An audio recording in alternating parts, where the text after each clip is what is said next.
ഇന്ന് നേഷൻ ഫസ്റ്റിൽ എന്നോടൊപ്പം അതിഥിയായിട്ടുള്ളത് കോൺഗ്രസ് ഡിജിറ്റൽ മീഡിയ സെൽ അംഗവും അധ്യാപികയുമായ പ്രിയ വിനോദാണ്. നമസ്കാരം ടീച്ചറെ. നമസ്കാരം. കഴിഞ്ഞ ദിവസം പുറത്തു വന്ന ചില കണക്കുകൾ, അതായത് ആഗോള അയ്യപ്പ സംഗമം നടത്തിയതുമായി ബന്ധപ്പെട്ട് പുറത്തുവിട്ട കണക്കുകളിൽ ചെറിയ ചില പൊരുത്തക്കേടുകൾ അല്ലെങ്കിൽ തൃപ്തി കുറവുകൾ പൊതുജനങ്ങൾക്കും പല മാധ്യമങ്ങൾക്കും നമ്മൾക്കുൾപ്പെടെ പലപ്പോഴായി തോന്നി എന്നുള്ളത് യാഥാർത്ഥ്യമാണ്. അതായത് ഡീസലിന് മാത്രം ചിലവായത് 8 ലക്ഷം രൂപ, 1.25 ലക്ഷത്തോളം രൂപയാണ് മുഖ്യമന്ത്രി പിണറായി വിജയന് വേണ്ടിയുള്ള കട്ടിലും മെത്തയും വാങ്ങിയതിനായി ചിലവായിട്ടുള്ളത്.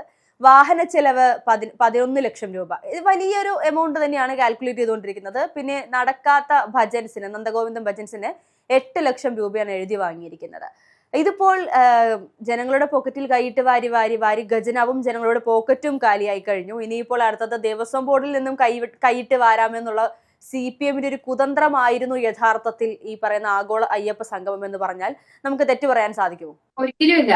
അത് മാത്രമല്ല, ഇതൊരു ചെറിയ പിഴവോ ചെറിയ തെറ്റിദ്ധാരണയോ അല്ലെങ്കിൽ ചെറിയ തുകകളോ ഒന്നുമല്ല. ഒരു അയ്യപ്പ സംഗമം എന്ന് പറഞ്ഞ ആ ഒരു പ്രോഗ്രാം തന്നെ അപ്പൊ നടത്തുന്നതിൽ, അതായത് ഈ അയ്യപ്പനെ വിശ്വാസമില്ലാത്ത, ഇരുമുടിക്കെട്ട് എന്താണെന്ന് അറിയാത്ത, പിന്നെ കഠിന മല എന്താണെന്ന് അറിയാത്ത, അല്ലെങ്കിൽ 18-ാം പടി എന്താണെന്ന് അറിയാത്ത, അതിന് വിശ്വാസമില്ലാത്ത ഇങ്ങനെയുള്ള ആൾക്കാരാണ്. ഇവരെന്തിന്റെ പേരിലാണ് ഇപ്പൊ ഇത് നടത്തിയതെന്ന് അറിയില്ല. അവിടെ എത്ര വിശ്വാസികൾ വന്നു എന്ന് നമുക്കറിയില്ല. അവർ പറയുന്ന നിരവധി 3500 അല്ലെങ്കിൽ 5000 അങ്ങനെയൊക്കെ പറയുന്ന നമ്പേഴ്സ് പറയുമ്പോഴും 500ഓളം ആൾക്കാർ മാത്രമാണ് അവിടെ ഉണ്ടായിരുന്നത്.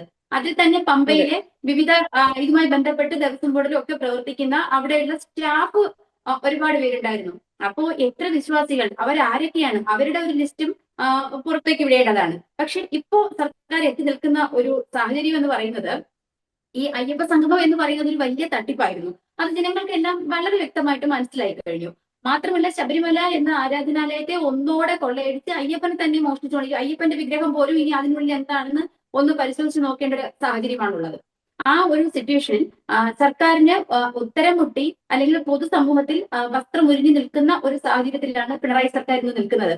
അപ്പോ അവരുടെ ഓരോ അംഗങ്ങൾ, അല്ലെങ്കിൽ ഗോവിന്ദനെ പോലെയുള്ളവരും പിണറായി പോലെയുള്ളവരും, പ്രത്യേകിച്ചും ഗോവിന്ദൻ അദ്ദേഹം പറയാൻ ആഗ്രഹിക്കുന്നത് ഇങ്ങനെയായിരിക്കും: ആഗോള അയ്യപ്പ സംഗമം. ഇപ്പൊ ഇവരുടെ തട്ടിപ്പുകൾ പറഞ്ഞു കഴിയും നമുക്ക് പോലും വായിലെല്ലാം തട്ടിപ്പെന്നേ വരുന്നുള്ളൂ.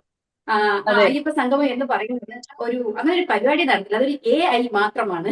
AI-യിൽ ഉണ്ടാക്കിയെടുത്ത ഒരു സംഭവമാണ്. ഇങ്ങനെ നടന്നിട്ടില്ല എന്ന് ഗോവിന്ദൻ പറയുന്നത് കേൾക്കാൻ കാത്തിരിക്കുകയാണ് ഞങ്ങളൊക്കെ. കാരണം അത്രമാത്രം ഇങ്ങനൊരു പരിപാടിയെ കുറിച്ച് സംസാരിക്കാനേ അവരിനി ആഗ്രഹിക്കുന്നില്ല.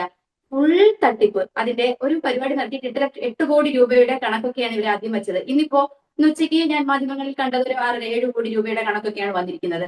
അതിൽ ഈ പറഞ്ഞതുപോലെ പിണറായി വിജയന് കിടക്കാൻ 1.5 ലക്ഷം രൂപ, 1,20,000 രൂപയുടെ കട്ടിൽ. എന്ത് കട്ടിലാണിത്? നമ്മുടെ നാടിന്റെ ചരിത്രം ബാക്കിലോട്ട് എടുത്താൽ രാജാക്കന്മാരൊക്കെ രാജഭരണമായിരുന്ന സമയത്തൊക്കെ അവരും ഒക്കെ കട്ടിലിൽ കിടന്ന് വെഞ്ചാമരം വീശിയൊക്കെ കിടന്നവരാണ്. പക്ഷെ അതിന്റെയൊക്കെ മൂല്യം എന്താണെന്ന് എനിക്ക് ഇതുമായിട്ട് കമ്പയർ ചെയ്യുമ്പോൾ പിണറായി വിജയൻ കിടന്ന കട്ടിൽ എന്ത് കട്ടിലാണ്? അതിലിനി സ്വർണം പൂശിയിരുന്നോ എന്നൊന്നും അറിയത്തില്ല. കാരണം അദ്ദേഹത്തിന് സ്വർണം ഒരു വീക്ക്നെസ് ആണെന്ന് നമ്മൾ അറിയാൻ തുടങ്ങിയിട്ട് കാലങ്ങളായി, അല്ലെ? നയതന്ത്ര ബാഗിൽ സ്വർണം കിടത്തി സ്വപ്ന സുരേഷ് വന്ന ഒരു സംഭവം ഉണ്ടായിരുന്നു. അന്നു മുതൽ ബിരിയാണി ചെമ്പിൽ സ്വർണം കടത്തി. അപ്പൊ ഇങ്ങനെയൊക്കെ ഉള്ള ഒരുപാട് കഥകൾ ഇവിടെ നിൽക്കുന്നു. ഒന്നും അവസാനമായിട്ടുമില്ല. ആ ഒരു സമയത്താണ് നമ്മൾ ആഗോള അയ്യപ്പ സംഗമത്തിനെ കുറിച്ച് കേൾക്കുന്നത്. എന്തിനാണ് ഇവർ ഇത് നടത്തിയത്? ഇതിന്റെ ഉദ്ദേശം എന്തായിരുന്നു? അന്നേ പ്രതിപക്ഷം ചോദിക്കുന്നുണ്ടായിരുന്നു, എന്തിനു വേണ്ടിയാണ് ഇത് നടത്തുന്നത്, ഇപ്പൊ അതിന്റെ ആവശ്യം എന്താണ്? അപ്പം അവർക്ക് കുറച്ച് ക്യാഷ് തട്ടിച്ചെടുക്കണമായിരുന്നു. പരമാവധി അവർ കേരളം കൊള്ളയടിച്ചു. എന്നിട്ട് ഇപ്പൊ ആരാധനാലയം, അതിപ്പോ ശബരിമല ആയതുകൊണ്ട് ഇപ്പൊ പള്ളികളായാലും അതുപോലെയുള്ള മറ്റ് സ്ഥാപനങ്ങളായാലും ഇവർക്ക് കയറി പറ്റാൻ കഴിയുന്നത് എവിടെയാണോ അവിടെയെല്ലാം ഇവരിത് ചെയ്യും.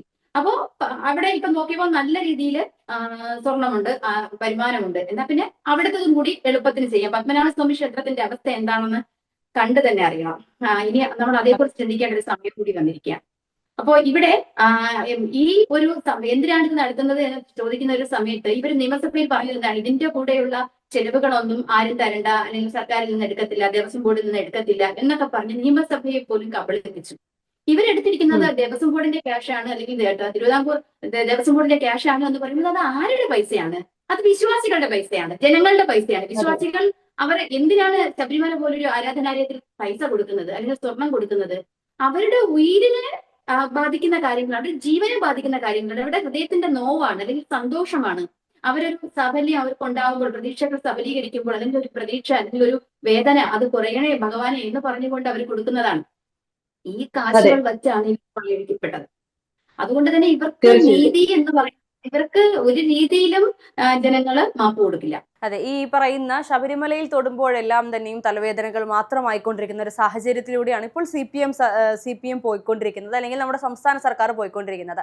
കഴിഞ്ഞ കുറച്ച് സമയങ്ങൾക്ക് മുൻപ് വന്ന വാർത്തയായിരുന്നു കഴക്കൂട്ടത്ത് ഇത്തരത്തിൽ ശബരിമലയുടെ ഇടത്താവളത്തിന്റെ ഉദ്ഘാടന വേളയിൽ കാലിക്കസേരകൾ എന്ന്. ഒരു തവണ കാലിക്കസേരകൾ വലിയ രീതിയിൽ വിവാദമായപ്പോൾ നമ്മുടെ ബഹുമാനപ്പെട്ട സംസ്ഥാന secretary M V Govindan master പറഞ്ഞിരുന്നു അത് AI വെച്ചുള്ള ചിത്രമാണ്, അല്ലാതെ യഥാർത്ഥത്തിൽ അങ്ങനെയൊന്നും ആയിരുന്നില്ല എന്നുള്ളത്. അതിനുശേഷം വരുന്ന എല്ലാ പാർട്ടി പരിപാടികളിലും കാലിക്കസേരകൾ മാത്രം കാണുന്നു. ഇനി വരുന്ന ഇപ്പോൾ കഴിഞ്ഞ കഴക്കൂട്ടത്തുണ്ടായിരുന്ന പരിപാടിയിലും കാലിക്കസേരകൾ ഒരു തവണ AI ക്യാപ്സ്യൂൾ ഇറക്കി കഴിഞ്ഞു. പക്ഷേ ഇനി എന്ത് പറഞ്ഞ് ഈ പറയുന്ന ഗോവിന്ദൻ മാസ്റ്റർ ന്യായീകരിക്കും എന്നുള്ളത് അദ്ദേഹം വലിയൊരു പ്രതിസന്ധിയിൽ തന്നെയാണെന്ന് തോന്നുന്നു. കഴിഞ്ഞ കുറച്ച് ദിവസം മുൻപ്, എനിക്ക് തോന്നുന്നു കഴിഞ്ഞ ദിവസം എന്തോ അബ്ദുറബ് പറഞ്ഞൊരു കാര്യം ഉണ്ടായിരുന്നു, ഇത്രയും കോമാളിയായ ഒരു പാർട്ടി സെക്രട്ടറി ഇതിനു മുൻപ് CPM ഉണ്ടായിട്ടില്ല എന്നുള്ളത്. ഒരുപക്ഷെ നമ്മുടെ ഇത്രയും ബഹുമാനപ്പെട്ട മുഖ്യമന്ത്രി പിണറായി വിജയൻ ഭരിക്കുന്ന വേളയിലായതുകൊണ്ടായിരിക്കാം ഈ പറയുന്ന ഗോവിന്ദൻ മാസ്റ്റർക്ക് കോമാളി ആകേണ്ടി വന്നിരുന്നത്. അതെ, ഇത്രയും കാപട്യം നിറഞ്ഞ ഒരു മനുഷ്യൻ, അതായത് എന്ത് പറയാന്, തൊഴിലാളി വർഗ പാർട്ടി എന്ന് നമ്മൾ എപ്പോഴും പറയുന്നതാണ്, സാധാരണക്കാരുടെ പാർട്ടി എന്നാണ് പറയുന്നത്. പക്ഷെ ഇവരിപ്പോ എവിടെയാണ് ഇവരുടെ തൊഴിലാളി സ്നേഹം? ഇവരൊക്കെ ചെയ്യുന്നത് എന്താണ്? ഇപ്പൊ ഈ പറഞ്ഞതുപോലെ തൊഴിലാളി വർഗ പാർട്ടിയുടെ നേതാവാണ് 1,50,000 രൂപയുടെ കട്ടിലിൽ കിടന്നുറങ്ങിയത്, അദ്ദേഹത്തിന് കിടക്കാൻ വേണ്ടത്. അദ്ദേഹത്തിന് ഓരോ നില മുകളിലേക്ക് കയറാനാണ് 25,00,000 രൂപയുടെ ലിഫ്റ്റ് വെച്ചത്. അദ്ദേഹത്തിന്റെ വീട്ടിലെ പശുവിനാണ് AC തൊഴുത്തുണ്ടാക്കിയത്. അദ്ദേഹത്തിന്റെ വീട്ടിലെ പശു പാല് ചുരത്തണമെങ്കിൽ എത്രയോ ലക്ഷം രൂപയുടെ മ്യൂസിക് സിസ്റ്റം അവിടെ വെച്ചു കൊടുക്കണം, എങ്കിൽ മാത്രമേ പശുവിന്റെ പാല് കിട്ടത്തുള്ളൂ. ഇങ്ങനെ എന്തൊക്കെയാണ് അദ്ദേഹം കാട്ടിക്കൂട്ടിയിട്ടുള്ളത്. അദ്ദേഹത്തിന് ഒരു ചെറിയ അസുഖം എന്തെങ്കിലും വന്നാൽ കേരളത്തിലെ നമ്പർ 1 ആണെന്ന് പറയും, ആരോഗ്യരംഗ നമ്പർ 1 ആണെന്ന് പറയും. പക്ഷെ അദ്ദേഹം ചികിത്സിക്കാൻ എന്തുകൊണ്ടാണ് അമേരിക്കയിലേക്ക് പോകുന്നത്? അത് എന്താണ്? ഇവിടെ ആ ഒരു രഹസ്യം എന്താണ്? ഇതൊന്നും നമുക്കറിയത്തില്ല. ഇത് തൊഴിലാളി വർഗ പാർട്ടിക്കാരുടെ പാർട്ടിയാണ്, അവരുടെ പാർട്ടിയാണ്, സാധാരണക്കാരന്റെ പാർട്ടിയാണ്. പക്ഷെ അവരാരും ഇപ്പോ ഈ പരിപ്പുവടയും കട്ടൻ കാപ്പിയൊക്കെ ഉണ്ടോ ഇവരുടെ ഒരു യോഗത്തിലോ അല്ലെങ്കിൽ മറ്റു കാര്യങ്ങളിലോ ഒക്കെ ഉണ്ടോ എന്ന് എനിക്കറിയത്തില്ല. പക്ഷെ ഇത് തന്നെയായാലും നമുക്കറിയാം, കോവിഡിന്റെ സമയത്ത് നടക്കാത്ത ആറ്റുകാൽ പൊങ്കാലയ്ക്ക് തിരുവനന്തപുരത്ത് നടക്കാത്ത ആറ്റുകാൽ പൊങ്കാലയ്ക്ക് നടന്നു എന്ന് പറഞ്ഞുകൊണ്ട് അതിന്റെ ക്ലീനിങ്ങിന്റെ ബില്ല് എഴുതി. എന്തിന്? ക്ലീനിങ് ചെയ്ത സ്റ്റാഫിന് കൊടുത്ത ക്യാഷ് മാത്രമല്ല, അത് കൊണ്ടുപോകാൻ വന്ന ലോറി, അതിന്റെ ഡ്രൈവർമാർ, അതിന്റെ ക്ലീനർമാർ, അവർക്കൊക്കെ പൊറോട്ടയും ചിക്കനും വാങ്ങിച്ചു കൊടുത്തതിന്റെ ബില്ല്, ഇങ്ങനെ ലക്ഷങ്ങളുടെ ബില്ല് തട്ടിച്ച ഒരു കോർപ്പറേഷന്റെ ഒരു കുഞ്ഞുവാവ മേയർ നമുക്കുണ്ടായിരുന്നു. അന്നൊക്കെ നമ്മൾ പറയുമായിരുന്നു അവരൊക്കെ എത്ര കൃത്യമായിട്ട് ഇത് ചെയ്തു എന്ന് പറഞ്ഞാൽ വളരെ വളരെ എന്താ പറയുക, തന്മയത്വത്തോടു കൂടി അതൊക്കെ ചെയ്തു. ഇതാണ് ശിക്ഷണം, ഇതാണ് ട്രെയിനിങ്, ഇവിടുന്ന് കിട്ടിയ പരിശീലനമാണ്. അതേ ആൾക്കാരാണ് ഇപ്പോ നന്ദഗോവിന്ദം ഭജൻസ് നടക്കാത്ത ഒരു പരിപാടിക്ക് 8,00,000 രൂപ കൊടുത്തിരിക്കുന്നു. ഉളുപ്പുണ്ടോ ഇവർക്ക്? ഇവർക്ക് എങ്ങനെ സമൂഹത്തിൽ ഇപ്പോഴും ഇറങ്ങി നിൽക്കാൻ പറ്റുന്നു? ഇവർക്ക് എങ്ങനെയാണ് ഇനി ജനങ്ങളെ അഭിമുഖീകരിക്കാൻ പറ്റുന്നത്?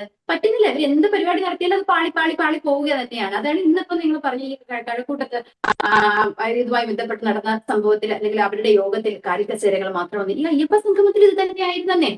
അവിടെയുള്ള സ്റ്റാഫും കുറച്ച് ആൾക്കാർ CPM മാത്രമാണ് ഇതൊക്കെ നടത്തിയത്. അതുപോലെ തന്നെ ഇവർ പറയുന്നുണ്ട് ഇവർക്ക് പിന്നെ അവർ സ്പോൺസർമാരുണ്ടായിരുന്നു. സ്പോൺസർമാർ എന്താണ് ഇങ്ങനെ ഒളിച്ചു വെക്കുന്നത്? പുറത്തു പറയാൻ കൊള്ളില്ലാത്ത ആരെങ്കിലും ഈ സ്പോൺസർമാര്. ഇവർക്ക് ധനലക്ഷ്മി ബാങ്ക് 2 കോടി രൂപ കൊടുത്തു, കേരള ബാങ്ക് 1 കോടി രൂപ കൊടുത്തു എന്ന് പറയുന്നു. ബാക്കി പൈസ എവിടെ നിന്നാണ്? ഇതിനപ്പുറത്തേക്ക് അത് മാത്രമല്ല, ഇവർ ചെയ്തിട്ട് ഈ പറയുന്ന കണക്കുകൾ ഒന്നും അങ്ങോട്ട് ടാലി ആകുന്നില്ല. VIPകൾക്ക് ഭക്ഷണം കൊടുത്ത് ചായ കുടിച്ചതിന്റെ കണക്ക്, ഇതൊക്കെ ലക്ഷങ്ങളാണ്. എല്ലാം ലക്ഷങ്ങൾ വിട്ടൊരു കളിയില്ല, ലക്ഷങ്ങളും കോടികളും മാത്രം. ഒന്നോ രണ്ടോ ദിവസത്തേക്ക് വേണ്ടിയാണ് ഇത്രയും വലിയ ചിലവുകൾ വന്നിരിക്കുന്നത്. ഭക്ഷണത്തിന്റെയൊക്കെ ചിലവുകൾ കേട്ടാൽ ഒരർത്ഥത്തിൽ പറഞ്ഞാൽ നമ്മൾ ചിരിച്ചു പോകും. ഇപ്പോഴും അതിന്റെയൊക്കെ കടങ്ങൾ ഇനിയും കൊടുത്തു തീർക്കാൻ ബാക്കിയുണ്ടെന്നാണ് അറിയാൻ കഴിയുന്നത്. 3.5 കോടിയോളം രൂപ. ചില്ലറ എമൗണ്ട് ഒന്നും അല്ല. ഈ പറയുന്ന കാലിക്കസേരകൾ മാത്രം ഉണ്ടായിരുന്നിടത്താണ് ഇത്രയും കോടികളുടെ കടം ഇനി ബാക്കി നിൽക്കുന്നത്. അതെ, അവരുടെ ഒരു ഔദ്യോഗികമായ ഒരു കണക്ക് എവിടുന്നോ വന്നത് 613 പേരുടെ ഒരു നമ്പറാണ് ഞാൻ കേട്ടത്. അത് 500ഓളം പേര് അവിടെ ഭക്ഷണം കഴിക്കാൻ ഉണ്ടായിരുന്നുള്ളൂ എന്നാണ്. ഈ 500 പേരുടെ ഭക്ഷണത്തിനാണ് ഈ ലക്ഷങ്ങളും കോടികളും ഒക്കെ ഹോട്ടൽ ബില്ലുകൾ ഇനിയും കൊടുക്കാനുള്ളത്. അത് മാത്രമല്ല, ഊരാളുങ്കൽ എന്ന് പറയുന്ന ഒരു സ്ഥാപനം, അതെന്ന് പറയുന്ന CPM തന്നെ ഒരു ബിനാമി സ്ഥാപനമാണ്.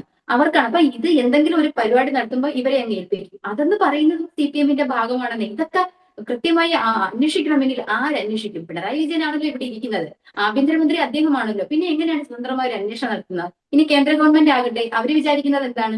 എങ്ങനെയെങ്കിലും കോൺഗ്രസ് അധികാരത്തിൽ വരാതിരിക്കണം, പിന്നെ ഇയാളിങ്ങനെ കിടന്നോട്ടെ എന്ന ഒരു വിചാരത്തിൽ മാത്രം, അവരുടെ ഒരു ഔദാര്യം, അവരുടെ ഒരു സൗജന്യം, അവർക്കൊരു ഉപയോഗത്തിന് വേണ്ടി ഒരു ടൂൾ ആയിട്ട് മാത്രം പിണറായി വിജയൻ നിൽക്കുകയാണ്. അദ്ദേഹത്തിനും അതാണ് ആവശ്യം. ലാവ്ലിൻ കേസിൽ നിന്ന് രക്ഷപ്പെടാം, നയതന്ത്ര ബാങ്കിൽ സ്വർണം കടത്തിയ കേസിൽ നിന്ന് രക്ഷപ്പെടാം, ബാക്കി കേരളത്തിൽ നടത്തിയ അഴിമതികൾ, കോടികളുടെ അഴിമതികൾ, കേരളം മൊത്തത്തിൽ തട്ടിപ്പ് നടത്തിയിരിക്കുന്നതിൽ നിന്നൊക്കെ രക്ഷപ്പെടാം. മാസപ്പടി കേസ് മകളുടെ, അദ്ദേഹത്തിന്റെ മകൾക്കും മകനും ഒക്കെ ED നോട്ടീസ് അയച്ചിട്ടുണ്ട്. കേരളത്തിൽ എവിടെയാണ് മറ്റു ഇങ്ങനെ മകൾക്ക് ഈ രാഷ്ട്രീയത്തിൽ വന്നിട്ടില്ലാത്ത മകൾ, രാഷ്ട്രീയത്തിൽ വന്നിട്ടില്ലാത്ത മകൻ, ഇവർക്കൊക്കെ ED നോട്ടീസ് വരുവാണ്. അന്നേരമൊക്കെ പുള്ളി ഒരു യാത്രയൊക്കെ ചെയ്യും, ഡൽഹിയിൽ പോവും അല്ലെങ്കിൽ അമേരിക്കയിൽ പോവും, ഡൽഹിയിൽ പോയി അമിത്ഷായെ കാണും, മോദിയുടെ കാലിൽ വീഴും, തിരിച്ചു വരും. ഇത് തന്നെയാണ് ഇവിടെ നടന്നുകൊണ്ടിരിക്കുന്നത്. എന്തായാലും വിശ്വാസികൾ ഒന്നടങ്കം കൊള്ളയടിക്കപ്പെട്ടിരിക്കുന്നു. കേരളത്തിൽ വിശ്വാസികൾക്ക് യാതൊരു വിലയുമില്ല. അവരുടെ വിശ്വാസത്തിന്റെ അത് മാത്രമല്ല, ശബരിമലയിൽ നിന്ന് അരവണ കൊണ്ടുവന്നു. എത്രയോ ലക്ഷക്കണക്കിന് ബോട്ടിലുകൾ, അരവണയും അപ്പവും അവിടുത്തെ കുങ്കുമം, അങ്ങനെ പൂജയ്ക്കെടുത്ത പ്രസാദം, വിഭൂതി, ഇത് ഇത്തരം സാധനങ്ങളൊക്കെ കൊണ്ടുവന്നു. ഇതിനൊന്നും കണക്കില്ല. ശബരിമലയിലെ ഒരു കാര്യത്തിനും കണക്കില്ല. മനസ്സിലായില്ലേ? എന്നിട്ടാണ് ഗോവിന്ദനോട് ചോദിക്കുകയാണെങ്കിൽ അദ്ദേഹം പറയും ഇതെല്ലാം AI ആണ്, ഇവിടെ ഒന്നും നടന്നിട്ടേ ഇല്ല, ഈ പറയുന്നതെല്ലാം AI ആണ്. അതെ, തീർച്ചയായിട്ടും. ഇനിയിപ്പോൾ ആഗോള അയ്യപ്പ സംഗമം പോലും AI ആയിരുന്നു, അതെല്ലാം നിങ്ങളെ പറ്റിക്കാൻ ആരോ ഉണ്ടാക്കിയതാണ്, ഞങ്ങൾ അങ്ങനെ ഒരു വാക്ക് പോലും പറഞ്ഞിട്ടില്ല, അങ്ങനെ ഒരു സംഗമം നടന്നിട്ടില്ല. കുറച്ച് കഴിയുമ്പോൾ ഈ പറഞ്ഞ ശബരിമല സ്വർണ്ണക്കൊള്ള പോലും AI വെച്ചുണ്ടാക്കിയ AI നിർമ്മിതമായ കൊള്ളയായിരുന്നു, അതല്ലാതെ ഇവരൊന്നും ഇത് അറിഞ്ഞിട്ട് പോലും ഇല്ല എന്ന് പറയുന്ന ക്യാപ്സ്യൂളുകൾ കൃത്യമായി CPM നിന്ന് വരും. ഒരർത്ഥത്തിൽ ഗോവിന്ദൻ മാസ്റ്റർ കോമാളി എന്ന് വിളിക്കരുത്. അങ്ങനെ വിളിക്കുന്നവർ ഗോവിന്ദൻ മാസ്റ്ററോട് ചെയ്യുന്ന ഒരു തെറ്റാണ്. കാരണം അദ്ദേഹത്തിന്റെ ജോലിയാണ് ചെയ്തുകൊണ്ടിരിക്കുന്നത്. പാർട്ടിയെ സംരക്ഷിക്കാൻ കോമാളി ആയാലേ തീരൂ എന്നാണെങ്കിൽ വേറെ നിവർത്തിയില്ലല്ലോ അദ്ദേഹത്തിന്. എന്തായാലും പുതിയ ക്യാപ്സ്യൂളുകൾ കൃത്യമായി CPM പുറത്തുവിടുമെന്നാണ് അറിയാൻ കഴിയുന്നത്. വരുമ്പോൾ നമുക്ക് ആ ഒരു വിഷയമായി പുതിയ വിഷയങ്ങളുമായി നമുക്ക് വീണ്ടും ചർച്ചയ്ക്കിരിക്കാം. എന്തായാലും ചർച്ചയിൽ പങ്കെടുത്തതിന് നന്ദി. Thank you.